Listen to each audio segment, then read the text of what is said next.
Perpetual peace is only found in the graveyard.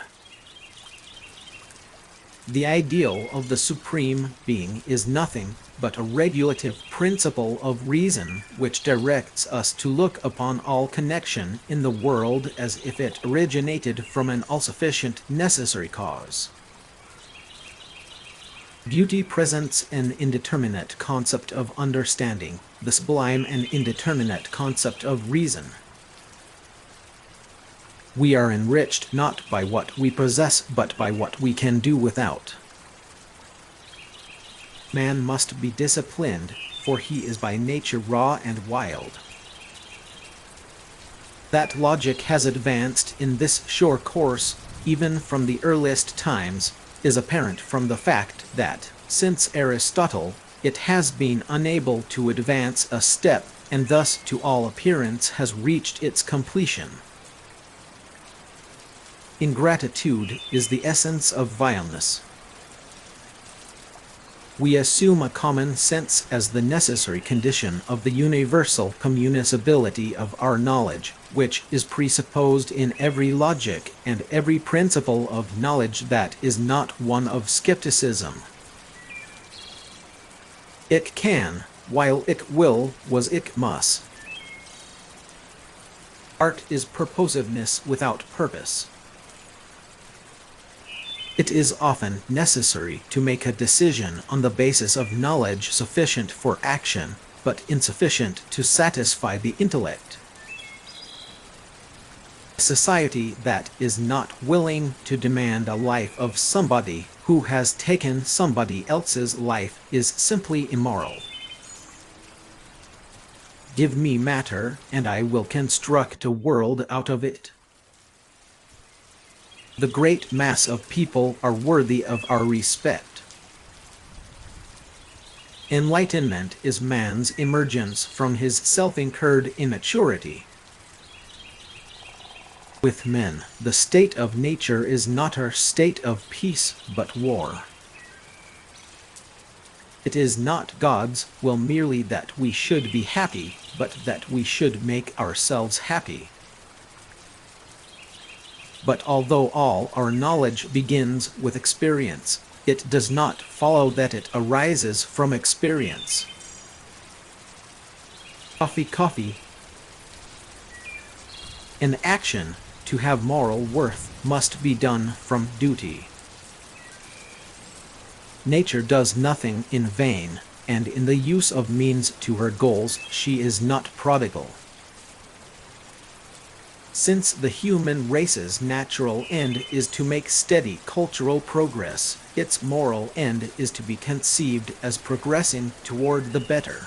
And this progress may well be occasionally interrupted, but it will never be broken off. Morality is not the doctrine of how we may make ourselves happy, but how we may make ourselves worthy of happiness. Man desired concord, but nature knows better what is good for his species. She desires discord. Man wants to live easy and content, but nature compels him to leave ease and throw himself into roils and labors. How then is perfection to be sought? Wherein lies our hope? In education, and in nothing else. What would proceed from a continual promotion of living force, which does not let itself climb above a certain grade, other than a rapid death from delight? Nothing is divine but what is agreeable to reason. Thinking is conversation with oneself.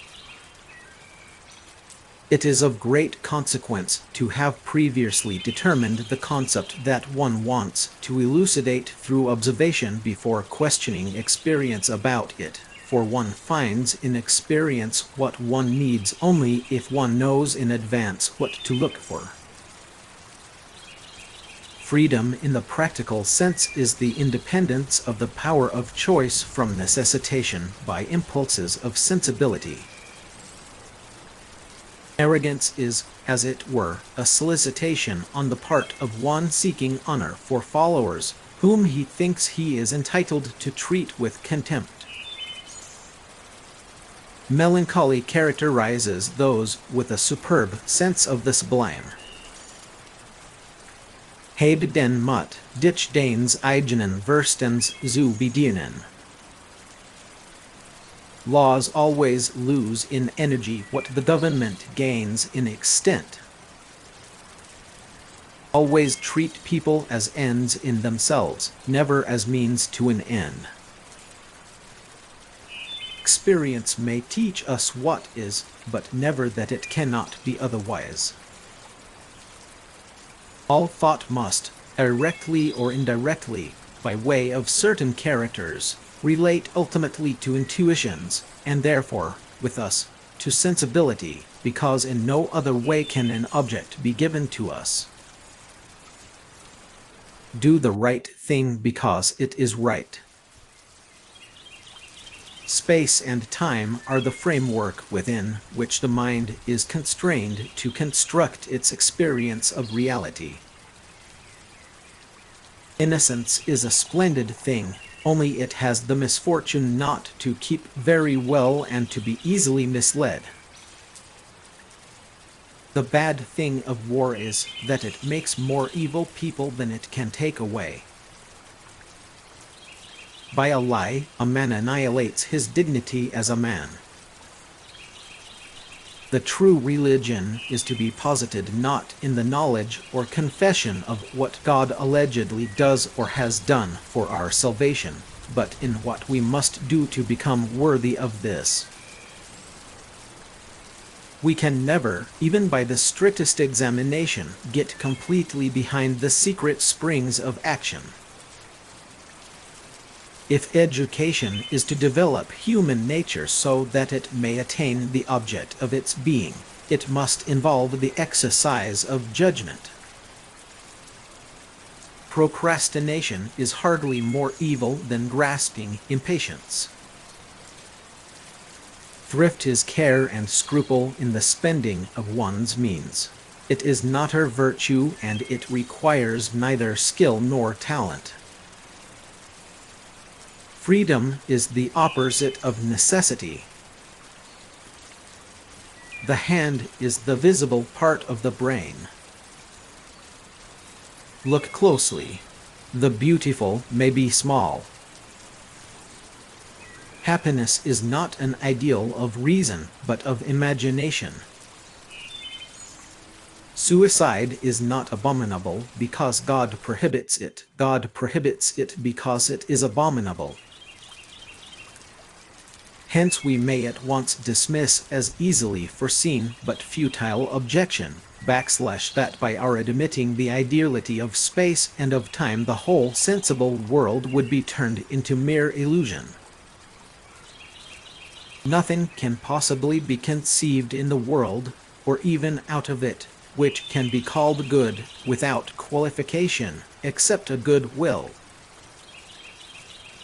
The light dove, cleaving the air in her free flight, and feeling its resistance, might imagine that its flight would be still easier in empty space.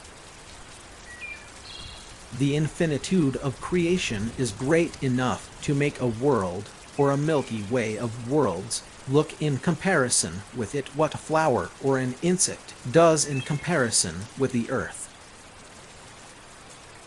Always recognize that human individuals are ends, and do not use them as means to your end.